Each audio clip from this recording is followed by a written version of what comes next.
This is an Ellis Mowers and More small engine vlog. Stay connected on Instagram and Facebook at Ellis Mowers and More. Comments or questions? Leave them below or email me, ellis@ellismowers.com. And as always, like and subscribe for more small engine content. On today's vlog, we are going to be partnering with one of my long-standing partners on this channel, Hipa Parts.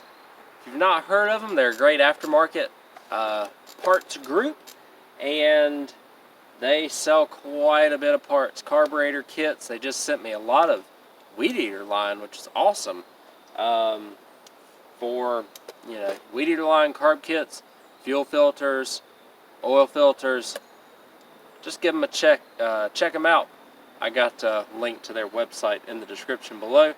They also sell on Amazon. A lot of your most popular carb kits on Amazon come from Hipa Parts, just like this GX160 that I have in my hand. So what we're going to do today, though, partnering with them, they wanted a video in their library about winterizing your summer lawn equipment to be put up for the winter. It's that time of year, depending on where you're at, sometime in October, November here in the United States, most of the US, it's time to put these bad boys up for about 4 or 5 months, right?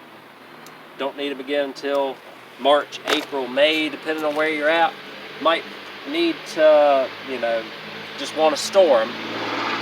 And when you store them, you want to do your best to make sure that everything's going to work like it's supposed to come whenever you get it out of winter storage, right? There's a bunch of different ways to do that. I'm going to tell you what I do. What I do is not necessarily the right way. There could be other ways to do this. I will, to the best of my knowledge, tell y'all all of the potential ways that you can winterize your equipment. We will do most of the main equipment that you find.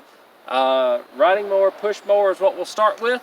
Then we will do weed eaters, blowers, and other 2-cycle equipment, or small engine equipment, so to speak. And then I'll touch on the pressure washers as well. So let's go ahead and get talking about the riding mower and the push mower, things that you could do whenever you are putting your machine up for the winter. So I'm going to use this Husqvarna riding mower, this Craftsman push mower as examples for winterizing your equipment.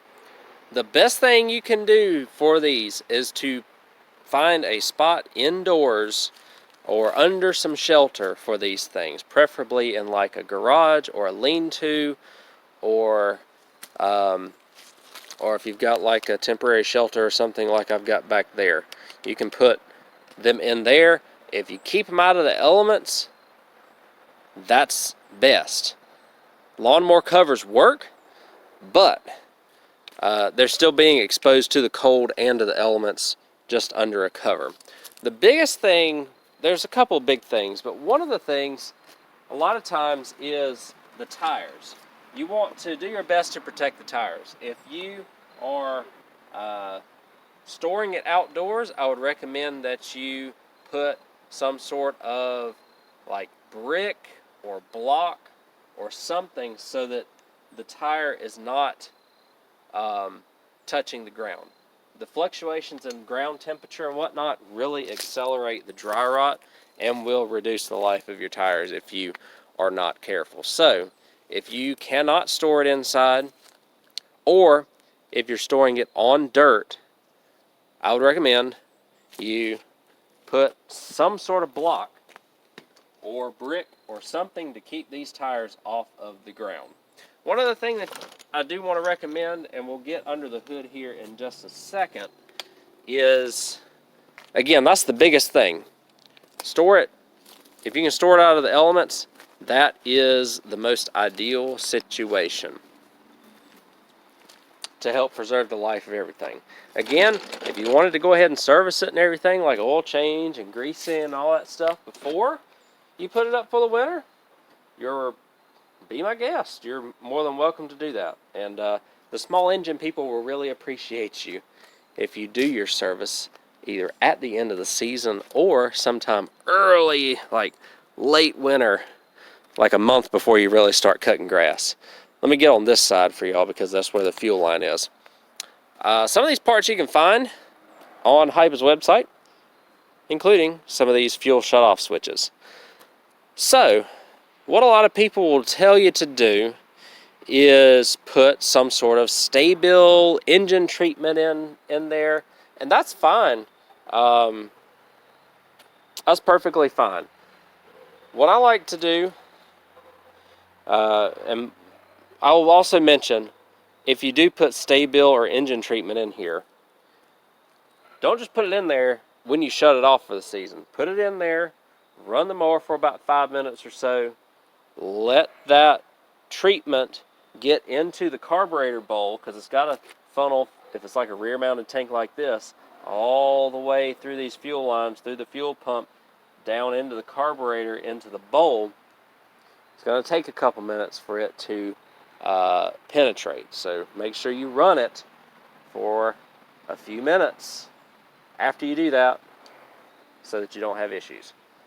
Another option, and this is the option that I do, I'll tell you the downfall, the potential downfall to that, this option, or if you use this. But a lot of times what I do, put an inline shutoff valve, or if you don't have an inline shutoff valve, just get your tank really low, run it completely out of fuel, like completely out of gas. That's what I like to do whenever I'm keeping stuff stored for a while, because you don't have any gas in the lines, you don't have any gas in the tank, you don't have any gas in the carburetor.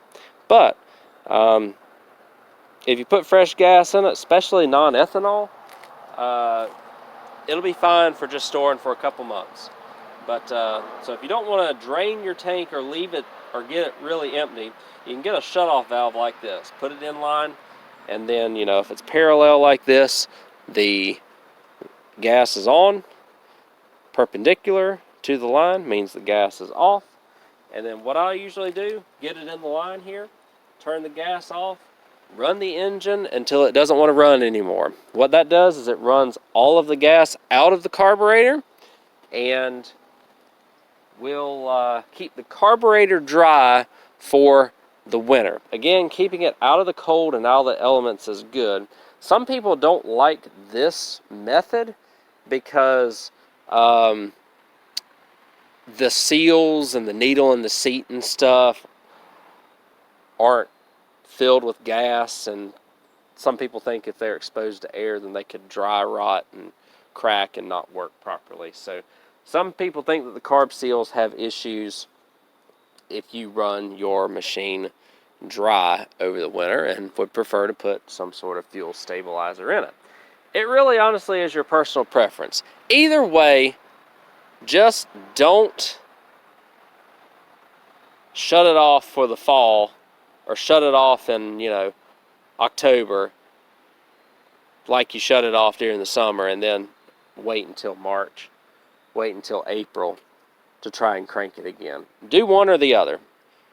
One of these, run the tank dry, at the very least run the carb dry, or use some sort of fuel treatment. Same goes for the push mower, except just on a smaller scale. If you can keep it in a garage out of the elements, that's ideal, because on push mowers they have a lot of cables and whatnot. You don't want to leave them sitting outside in the snow and in the rain. Those cables do not do well sitting out in the elements. At the very least, get it under dry shelter. Again, a lot of these push mowers here, it's hard to put an inline shutoff valve in them. So usually, I mean, the tanks are so small, just drain the tank, run it out of fuel, or at the very least put fuel stabilizer in them. Again, keep them off the ground so that the ground doesn't evaporate or freeze or whatever and cause issues with the wheels getting stuck or it starting to rot and rust underneath the mower deck. And at the end of the year also, and this goes for both machines, if you're able to, lift up the mowers and look under the mower decks. And we'll do it on the push mower here.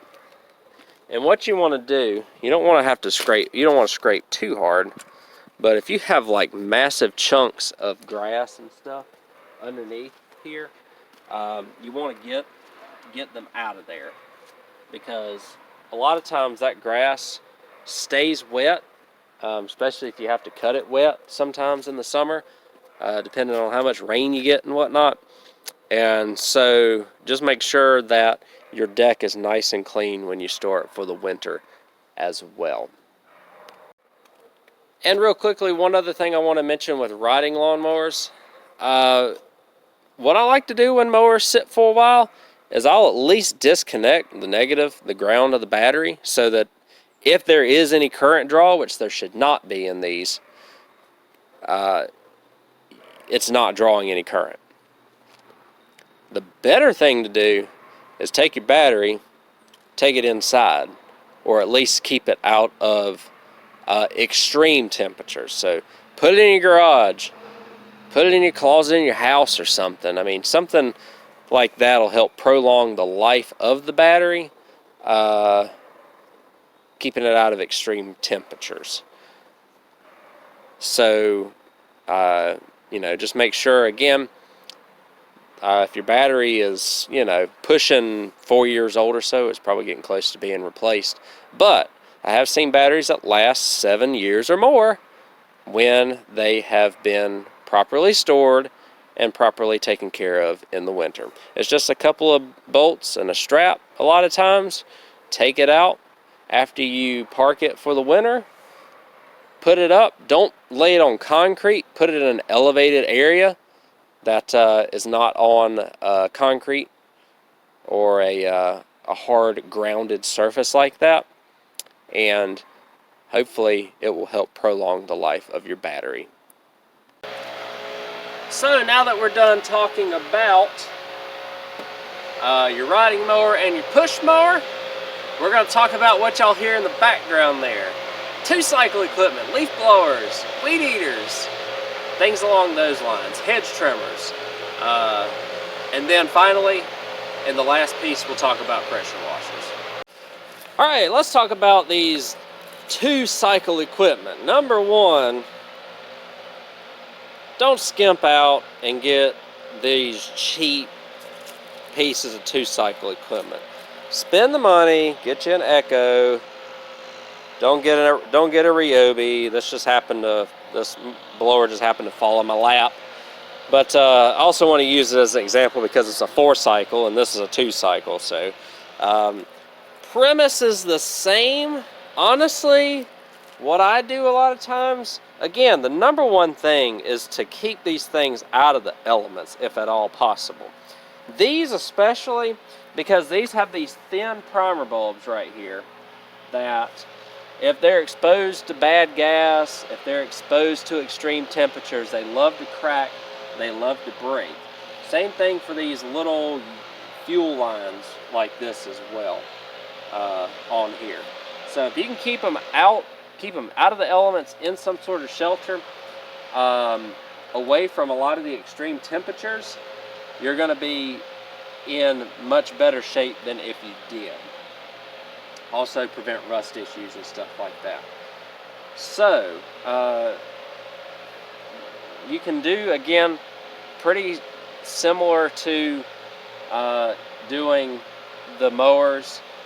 These are super easy because to drain the gas, all you gotta do is take the gas cap off, get your gas can, drain whatever gas is in there, and then what I like to do is to run this as much as possible until there's no more gas left in it, to where the primer bulb is either empty or almost empty, to help mitigate the issue of it cracking and stuff on you. So the 2-cycles are kind of the same way. I just run them out of fuel. I've had this Echo bought 12 years ago. At the end of every season, I run it out of fuel.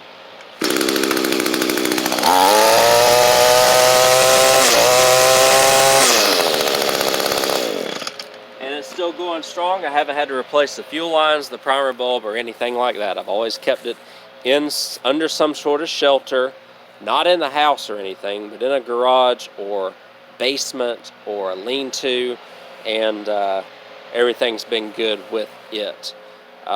So that's what I recommend. Again, you could do the fuel stabilizer thing here, but you know, the caution with the 2 cycles is if you put that in there, I don't know how it's going to interact with the fuel oil mix and stuff like that. So a lot of times I just say drain it, drain the gas, run it completely out of fuel, make sure the primer bulb isn't pushing any more gas up in there and is basically empty, and you know, let it ride for the winter. Store it and you should be good to go. Goes to say, for every machine also, these as well as the mowers, giving them a good cleaning is always a good option as well whenever you put them up for the season, especially if you get a bunch of grass and stuff built up. So you know, you can get dirt and stuff around the 2 cycles, but if you get a bunch of grass and stuff built up around your mowers, what I like to do, I don't like to wash them per se first. What I like to do is get a nice leaf blower, lower the deck all the way, blow as much of that junk out as possible. I recommend doing that every mow, but if you waited till the end of the season, don't leave all that grass and junk sitting on the bottom of your mower deck, because it will not dry and it will get start rusting your mower decks out. So in addition to everything I mentioned before, give them a good, just at least blow them off, and if possible, after you blow them off, give it a good wash and a good clean. Before we finish this video, I'll let y'all tell you my thoughts on pressure washers. Alright, last but not least, pressure washers. Again, the fuel side of it, basically the same as a push mower. Either run it completely out of gas, shut the gas off if it's equipped like this Honda one with the shut off valve, or just drain the gas and then pull it and let it run until it doesn't run anymore. You can even pinch the gas line off with a pair of vice grips. I can't guarantee that the fuel line will be pliable in the spring, but anything to keep gas that's untreated out of the carburetor. Now, what I'm thinking on these is, and if you're in an extremely cold climate, because you know, pumps are a big deal with pressure washers and how to preserve them. I personally here in North Carolina have never winterized my pressure washer per se with like a pressure washer antifreeze or anything like that. You can definitely use that if you are going to store your pressure washer in below freezing environments for an extended period of time. So if you live kind of in the north, that's Midwest, then that's very very possible for you. Here in my area, I don't necessarily have to do that, but if you want to do that, there's nothing wrong with it at all. That is generally the way to go to help ensure that there's no water inside your pressure washer whenever it does get below freezing. There are a couple alternatives to that. One, obviously, again, if you can store it, I know it sounds crazy, if you store it inside or if you store it in a place where you know where there's not going to be any below freezing weather, then you don't have to do the whole antifreeze process with it. The other thing that I like to do to help purge some of the water out of the pump, because it does purge water out of the pump whenever you do, it doesn't hurt to run these things for 30 seconds or so without any water hooked up to them. Whenever you pull on them, after you've used them, if you don't have anything hooked up to them, some pressure washers, or most pressure washers, will allow you to run them like this. You're not going to burn the pump up or anything just for running it for 30 seconds or so. But what that does is it shoots all the water that is sitting in the pump out of the pump, and will not let it sit in there for an extended period of time. If it gets below freezing, obviously it'll take some time but it could freeze, crack the, you know, all the valves and stuff, the pump body, if it's bad enough. So that's the one thing you don't want. So you got a couple options here. At the end of the season, if you know that it's going to be kind of in a below freezing environment, but not necessarily for an extended period of time, you can just, you know, pull it, run it without anything attached for 30 seconds or so, purge that water out of the pump, shut it down, you're fine. I do it all the time around here on machines, and haven't burned a pump up yet because of it. Now, if you're running it for like over a minute without any water attached to it, then you know, that's not good. But just for that 30 seconds, gets all that water out, and you should be a lot safer if you don't go the antifreeze route. And obviously also the safe bet is to just put it somewhere where there is never a chance that it's going to get below freezing. Whether it's in your garage, in your basement, in your house. Some people put them in your house too. What I do, it never really gets cold enough. I put my pressure washers in a lean-to. Usually the lean-to never gets below about 40 degrees or so, even on the coldest nights, just because you have that shelter from the cold, I suppose. So that's my thinking on pressure washers. Again, the fail-safe way is to get some antifreeze and put it in there and go through that process. But other ways that have worked for me is just pulling it, let all the water purge out for 30 seconds or so, and then obviously store it inside away from the extreme cold temperatures. I've kept mine in my lean-to, and I've been just fine for 3-4 years going on now that I've had that particular pressure washer. So with all of that, we'll go ahead and wrap this video up. Alright guys, so that is everything on this winterizing video, sponsored by Hipa Parts. I want to thank them for letting me do a video for them.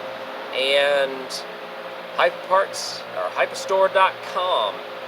You can also find their stuff on Amazon. A lot of good aftermarket quality stuff. Their support is excellent.